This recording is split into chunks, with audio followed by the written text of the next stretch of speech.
if you are living in New York City right now, cost of living differential between New York and Miami is 2 to 1. So in New York, the median home price is $1 million. In Miami, median home price is 540, 2 to 1, right? In addition to that, in New York, you're paying if you're in the highest tax bracket, a lot of New Yorkers are because again, your cost of living. Well, they're all coming down here now. Well, but check it out. Let's do the math, right? Yeah. You're paying 54 cents out of every dollar in taxes. That means that for every dollar you earn, you take home 46 cents. In Miami, you get 63 cents, right? It is a huge delta, right? And so that, when you, at scale, obviously is incredibly motivating to people. You know, I've seen statistics that 70% of the taxes in New York are paid by 8,000 people. And if that becomes 7,500 and 7,000 and 6,500, you get what's called a vicious cycle, right? You get massive holes in your budget when those people leave. And there's only one way to get more revenue for them, which is to increase taxes, which creates more migration, more holes, and I call it the death spiral.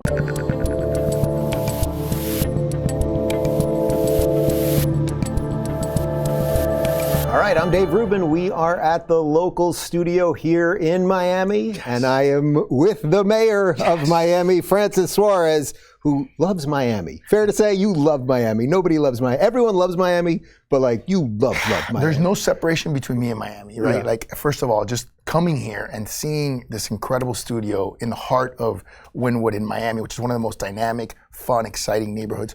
It's totally on brand for you, right? And you know, it's just exciting to see you here, and we totally embrace what you're doing, you know, in terms of the content, the conversations that you're provoking, and it's very much in line with who we are as a city. So it's just fun and exciting to be here. So I asked my guys right before we started, I sat down with you in Miami Beach in June of 2021. That's right. So it's about a little less than a year and a half ago. I was not a Floridian. I was not really thinking about Florida. There was a little bit of it. Flicker. There was a flicker. There was a little something. But a lot has changed for me and this company, and you're basically in charge of the city that everyone is coming to right now.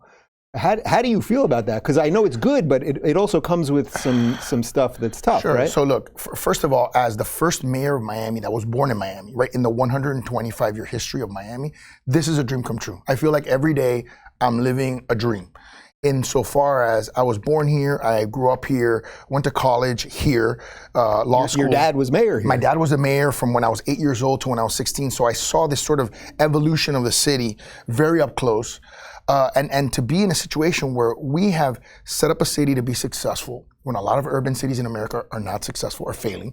And we did it because we followed 3 simple rules. We keep taxes low, we keep people safe, and we lean into innovation. So, you know, we have created a city that's #1 in tech job growth, right? #1 in wage growth.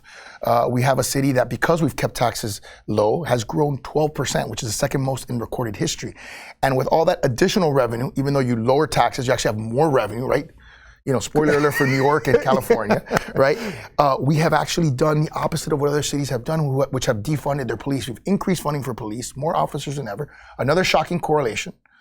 Our crime is about to be, God willing, you know, I knock on wood, because we're not in December yet, but we are on the precipice of having the lowest per capita homicide rate in history. Yeah. So it's an exciting time to be here in Miami. So much has changed in the last year and a half. And it's everywhere in Miami, not just right here, because although I don't want to say the specific part of town that I live in, you know, and in the area that I live in, there hasn't been a home break-in in 14 years. I mean, the flourishing is, every day I wake up and there's a new Los Angelino coming to my town. Now I'm starting to worry, but... And I've been in an elected office for 13 years, so maybe there's a correlation between the 14 and the 13. But look, I think you're right. Miami was the best kept secret, #1. #2, Miami has always punched above its weight, right? When you think about what is Miami, I mean, you could arguably have someone who lives in Palm Beach, who is in Paris, and they ask them, where are you from? They say, Miami, right? Just sort of this big thing, right? I always say Miami's an idea. It's more than a city. And it's an idea born out of a trauma. What's the trauma? The trauma is many people in Miami were kicked out of their country of birth, were exiled, because a leader in their country said, give me all your businesses, give me all your property, don't worry, we'll make everything equal. And you know what they did? they made everything equal, equally miserable for everybody, right? And so we are traumatized by that. And I think that's why Miamians are so fundamentally pro-America. We're so fundamentally pro, sort of fair market and free market. And we believe in freedom and liberty, right? Those are principles that for us, we fought for, right? We've been, my grandfather was in jail in Cuba. His brother died in a Cuban jail. It's very, very real for us.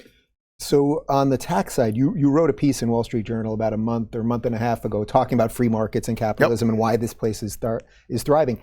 So how does it make any sense? I thought the government just needs more of our money to make things work, but you're keeping taxes low and we don't have roads exploding and all sorts of stuff. Yeah, it's so counterintuitive. How is it possible? So let me give you a real example, right? Yeah. If you are living in New York City right now, cost of living differential between New York and Miami is 2-to-1. So in New York, the median home price is $1 million. In Miami, median home price is $540, 2-to-1, right? In addition to that, in New York, you're paying if you're in the highest tax bracket, and a lot of New Yorkers are because, again, your cost of living. Well, they're all coming down here now. Well, but check it out. Let's do the math, right? Yeah. You're paying 54 cents out of every dollar in taxes. That means that for every dollar you earn, you take home 46 cents.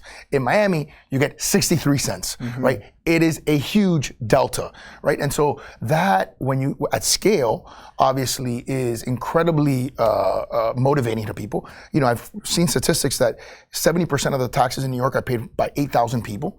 And if that becomes 7,500 and 7,000 and 6,500, you get what's called a vicious cycle, right? You get massive holes in your budget when those people leave. And there's only one way to get more revenue for them, which is to increase taxes, which creates more migration, more holes, and I call it the death spiral. So what's happening now in the United States is very similar to what happened to Detroit at the Industrial Revolution, right? Which is that you're seeing this change from industrial to digital. And Miami is the only city in America that got the memo and has basically built its entire economy to capitalize on what I call a tsunami of opportunity. And cities like New York and San Francisco and Silicon Valley thought they were too big to fail. And I'll tell you, Dave, they're not. The world is more disruptive than ever. Companies that are massive get disrupted out of existence like that. And we are building for the future, and it's exciting to see. Do you get any pushback from other mayors who are going, hey, Francis, if you keep taxes low, it's going to make us look like a bunch of idiots because we got the grift going here and it's kind of working until it doesn't work, obviously. I'll tell you this. I'm president of the U.S. Conference of Mayors. I'm president of all the mayors in the country. And what I get more of, and I got to be careful how I say this, is I get more of the camera's not on. Listen, we really think what you're doing is great. But we don't have the ability to do it. That's more the sentiment that I get, right? So why would a mayor not have the abilities? Because of the local? I think there's a variety of reasons. I think they get a lot of pressure from the press, right? Which has their own agenda, right? Which is a grow government. Government is a solver of every problem agenda. I think they've got to deal with institutions. Like, for example, when I first got elected in 2009, I was the only candidate elected without union support, because I wouldn't lie to the unions and tell them, look, we're going to raise your pay when we're in a recession, right? And when we have to cut 20% of our budget in 1 year, which is another thing, that's another lie, right? Which is that government can't balance its budget. Listen, I had to cut 20% from my budget in 1 year, $150 million out of $600 million budget. If I can cut 20% in 1 year, we can balance our budget at the federal level. And the city didn't fall apart. And the city, no, on the contrary, it started thriving, right? So we balanced our budget. We were at 13 million in reserves at the time, 2009 in November. Now we're at 150 million in reserves, the most reserves we've ever had. We have the highest bond rating under my administration ever in the history of the city, which is AA+, one away from the highest, which is AAA. So we're incredibly fiscally sound.